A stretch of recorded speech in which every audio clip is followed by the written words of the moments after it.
So for my next project, I made a bag and some scrubbies. So I made four of these scrubbies. You can use them as your face scrubbies. You can use them to remove your makeup. That's up to you. And then I also made this bag. It's a drawstring bag, which I love making drawstring bags. And so usually I just make these by itself, and then I make these by itself. But then I got to thinking, why not make one of these bags so I could put these in there? So I made this drawstring bag. It has dual purpose.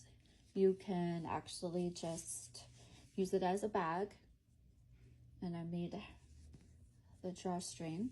It's just single crochet, and so you can just use it like this, or you can actually use it as a soap saver bag, so you can put your soap in here and use it in the shower. And you can also store your face scrubbies in there. So you just put them in here, and when you're not using them, so you know where they are, you just do it this way. I really like this color. I love pink anyways, so a lot of my stuff tends to be more towards the pink, but I really like the colors. It's like the white, the pink, that could be red, and I guess that could be purple, but you still have this stuff in here.